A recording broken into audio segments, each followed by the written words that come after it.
All right, guys, we've got our preview for the Arizona Cardinals, our in-depth preview here. An interesting football team, and we're going to run on through it. And we're not going to wait around. We don't have to do too much intro stuff on these anymore. We're going to jump right into the coaching staff and then into the roster and do our regular routine. Let's jump into Arizona Cardinals head coach Jonathan Gannon. I actually thought he did a lot of good things last year. It's not all come together just yet in Arizona, and again, it may never come this way, but I think he's kind of underrated as a coach.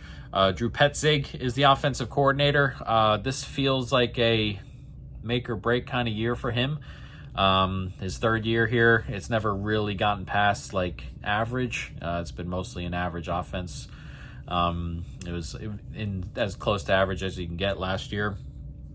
And if the defense steps up this year and the offense doesn't, and Jonathan Gannon's looking around like, man, the defense is going well and the offense just never really takes that step, and we can't really get rid of Kyler. Somebody's got to be that guy, and it might be Drew. So we'll see. And then I think he's okay, but results have to start showing at some stage. And then Jonathan Gannon obviously will do the defensive coordinator stuff. He's not the actual defensive coordinator, but he'll call the plays and do majority of the defensive stuff. So there's the coaching staff. Again, a couple things to prove here with this coaching staff, and we'll see if they can go ahead and get it done. Into the roster now. Kyler Murray is the quarterback. Jacoby Brissett the backup. Jacoby Brissett is a pretty good too. That's not too bad there. And then Kyler Murray has been, I have him as the 17th-ish ranked quarterback, 15 to 17 in that area. All his EPA per play stuff is there. All of his stuff is just in that area.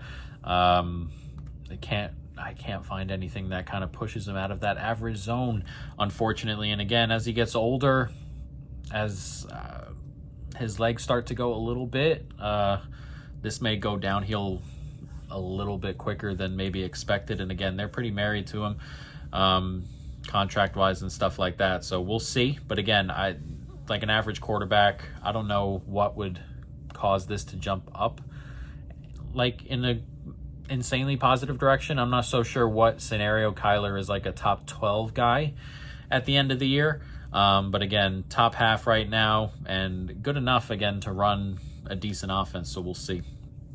Running back, solid room. James Conner is solid for sure. Gets a lot of touches.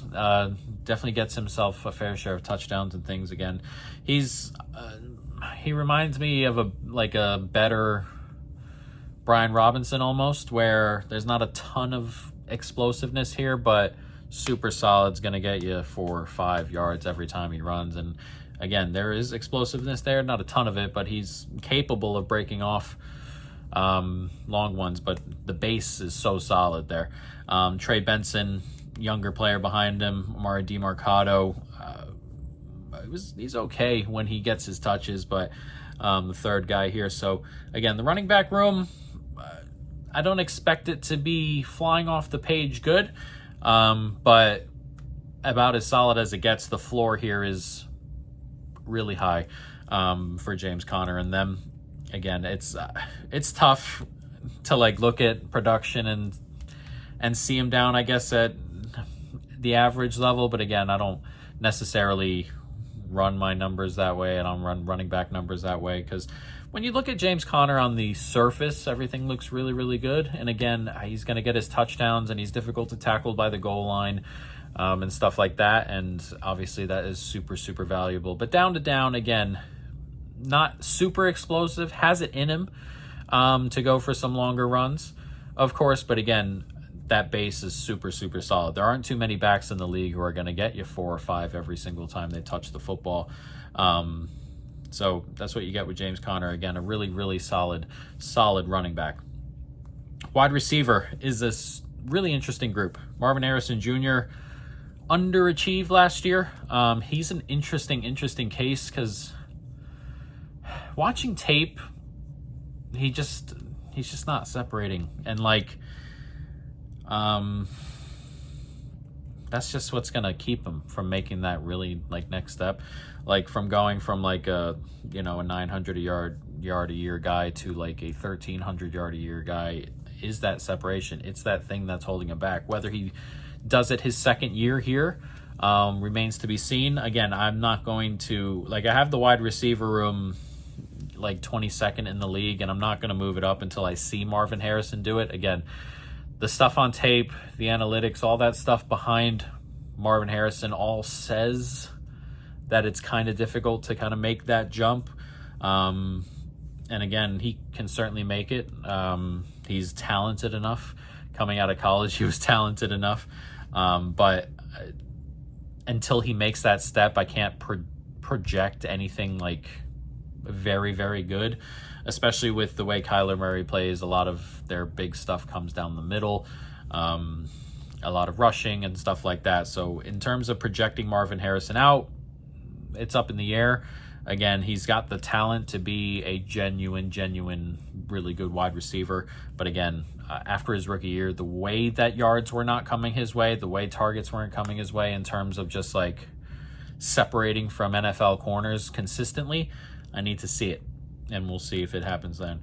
Michael Wilson is solid. Again, he has all the tools to be a really good wide receiver, really good frame, can go up and get it. It's just putting it together, putting all the nuanced stuff together for Michael Wilson. We'll see if he gets there. Greg Dortch, I really like. I think he's a pretty solid slot. We'll see with him whether he continues to kind of push himself in the positive direction, but I like Greg. Zay Jones is okay, but older. He's a pretty decent guy to have around, but not someone who's going to come in and be a difference maker. Simi Fahoku, Xavier Weaver, as we get further down into the depth. So it's ranked 22, 23 for me in terms of wide receiver rooms, but there's certainly room to grow here. That feels like the floor. In terms of just where I rank it, this feels like probably as low as it gets. I'm not sure there's a world where after last year we're looking at this group and thinking it can get worse than last year. I don't think that's the case. I think that only goes up from here. So again, I think this could elevate itself as we go forward. But again, similar to a lot of the team as we kind of go through here, it's going to be difficult to kind of project out growth. And we're going to have to wait and see it. So we'll see. But again, I think it's got a pretty decent floor. Tight end, Trey McBride and Tip Ryman. Now, Trey is really, really talented. Big receiver, big-bodied. Can have himself his fair share of explosive plays. This is my number one tight end group by a very slim margin. I know like everybody likes to argue under my Instagram posts and things. Wow, you have Trey at 1 and Bowers at 4, and they're separated by 1/10 of a percentage point between 1 and 4. So you can shuffle around Trey, or you can shuffle around the Cardinals, the Ravens, the Raiders, and there's one more in there. Oh, the 49ers. Like, you can shuffle around all 4 of those. They're all very, very good. But Trey is the one I have at the top by a slim margin, again, just by build, talent, how often he's getting the football, what he's doing with the football, yards per route run, how often he's getting open, things like that. I really, really like McBride. And if Marvin Harrison doesn't take that step, McBride is certainly going to be the focal point of the offense. I still think he's going to be mostly the focal point of the offense. Kyler's always, I wouldn't say struggled with outside receivers and stuff like that, but tight ends have been always something he relies on heavily, and getting the ball to wide receivers on the outside has been something that's been more of a issue for him in general. So we'll see. But again, McBride, tight end is not like a premium position or anything, but it really, really helps obviously on the offense. So Trey McBride, my top tight end in the NFL. Offensive line is interesting. I have this projected positively. Now, I think there's an actual projection arc with this offensive line. I have it 7th, which is probably just based on what it's been pretty high.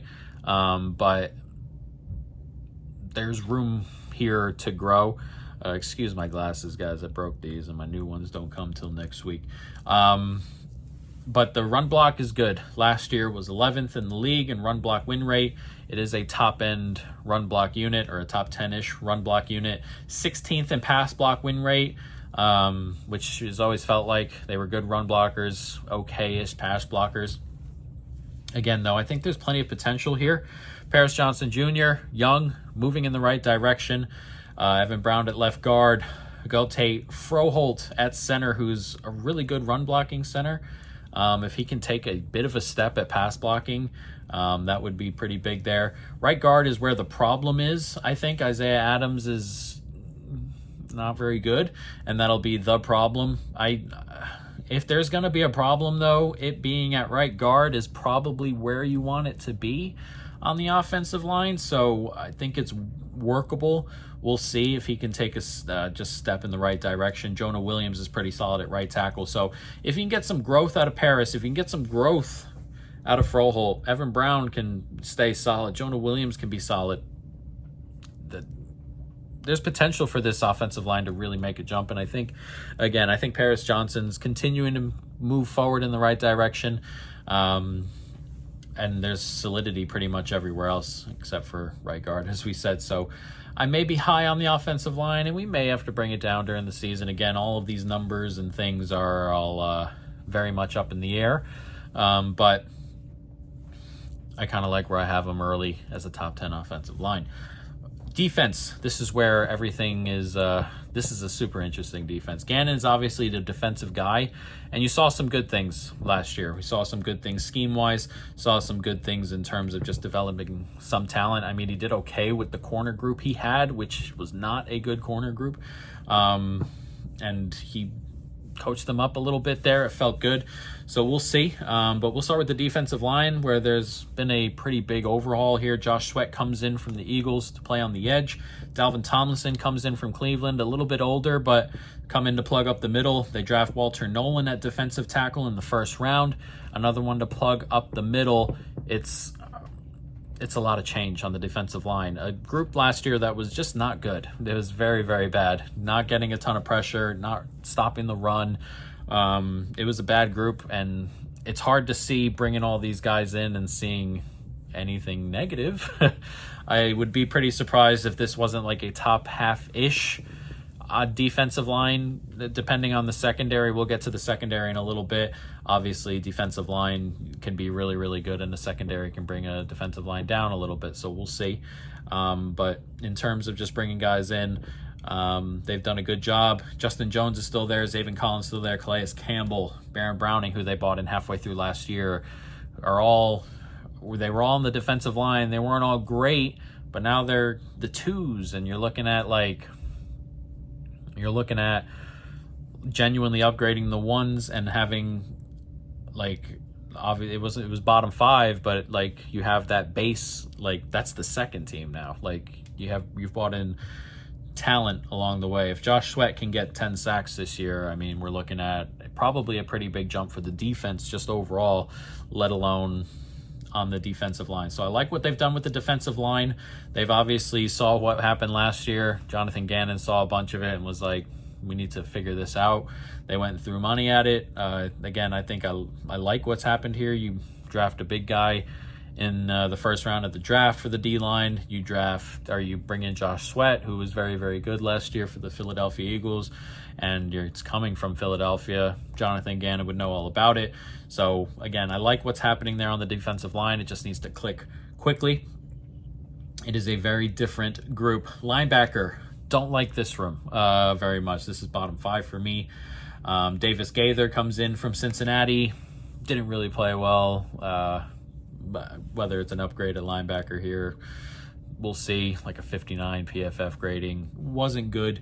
Mac Wilson last year, better than Gaither by a little bit. Still not very good. So I do not like this room. They got a fourth round rookie in there as well. It's potential to be bottom of the league bad at linebacker. We'll see what happens going forward, but don't love the room on the surface. Secondary. This is interesting, as we said. I don't think the secondary is that good right now, but there is plenty of upside, I feel, here. Safeties are solid. Buda Baker, been around a long time, been a good safety a long time. Jalen Thompson has been a good safety. You've got a solid it's a solid group there at safety. You got to add a third solid in there. It's a pretty good group at safety. Budda Baker's a good player. Corner is interesting. Garrett Williams was good last year. We'll see if he can keep that up. He was solid, good last year. Max Melton, okay. You draft Will Johnson. Will Johnson in the second round, he's had his injury problems and things, and we'll see. But this is Gannon's type of corner, just like on feel, on talent, on build. This is the type of corner going into the draft you're looking for, and I imagine they felt pretty good at getting him here. We'll see if he can step in and be good. Corners are getting better at stepping into the NFL and being pretty solid from the get-go. Used to be a position like not so long ago where you're like, man, how often does a corner step in and just like get it? It never really happens, but corners are getting it quicker and quicker and quicker. So we'll see if Will Johnson can step in here. Jalen Jones, Denzel Burke, they're okay-ish. Starling Thomas will miss the year. I keep seeing like stuff on Starling Thomas was all right and a late pick, or it was either like a 7th or an undrafted, whatever it may have been.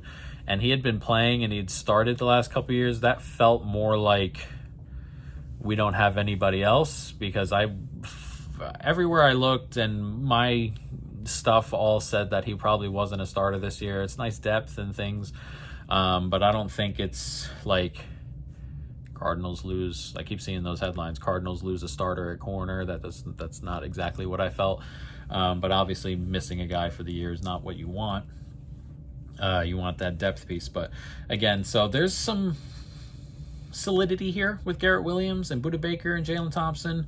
There's some question marks, obviously, about bringing a rookie in to play number 2 corner or number 1 or whatever. I've seen camp stuff of him shadowing Marvin Harrison and stuff like that, so I imagine they feel pretty good about him already. We'll see if he can come into the NFL and be day one ready to roll, because that'll probably be a big part of how well this secondary plays. And again, if the secondary is bad again and like corners are getting beat and Will Johnson takes a little bit to step on and Garrett Williams like doesn't continue what he's been doing since last year, it doesn't matter how good the D-line is, and it doesn't matter that they spent all that money and bought all that stuff in on defensive line.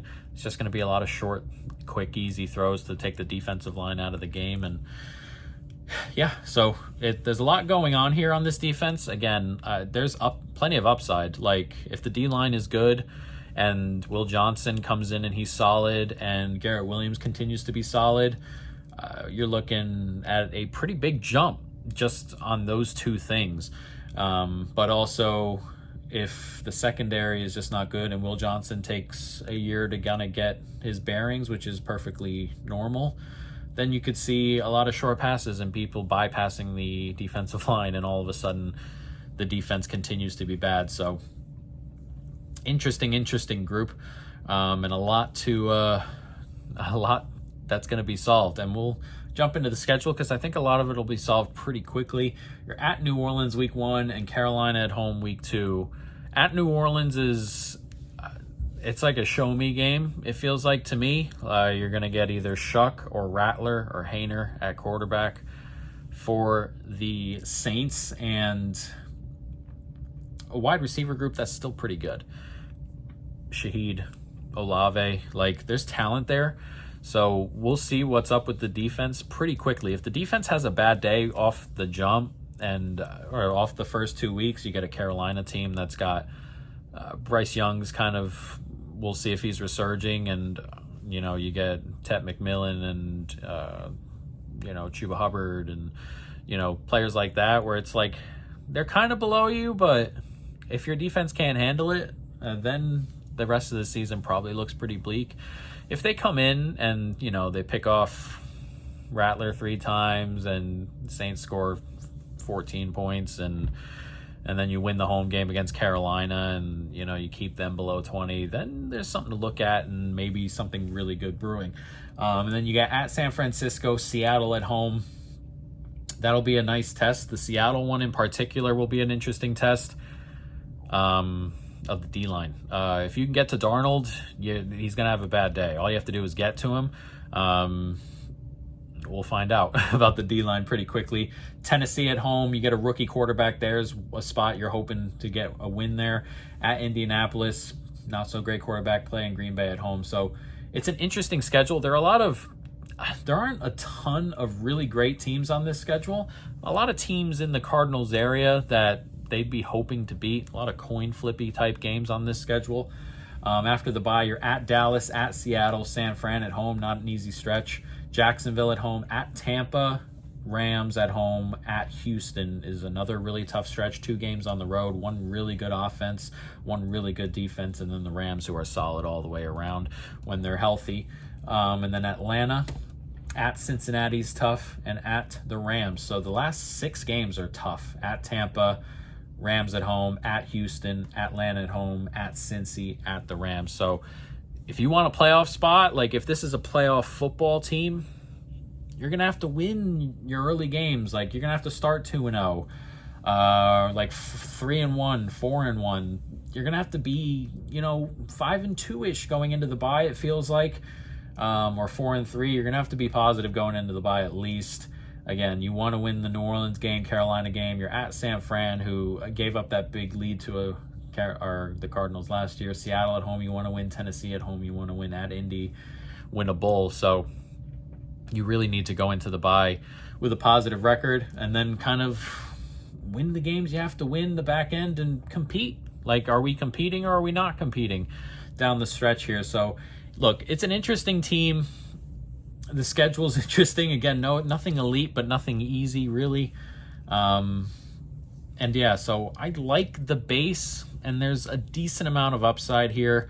And we've made one bet, a small one, on the upside. Jonathan Gannon to win Coach of the Year, plus 2,000, a 55-cent bet. Just a small bet here on Jonathan Gannon getting the credit. The defense has a step up, like a really big step up, and this team wins 11 games, wins the division, and that's probably the area where Jonathan Gannon's getting looks, and that's where we want to be if we're betting on this.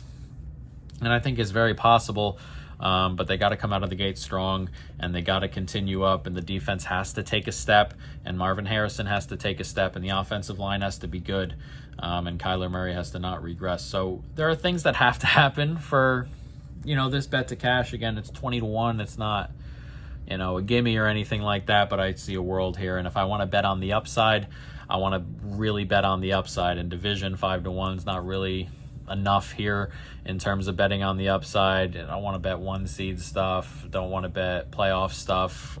It's just not enough return for the upside we're looking for. So Gannon, Coach of the Year, is where I like the upside. So that's our Arizona Cardinals preview.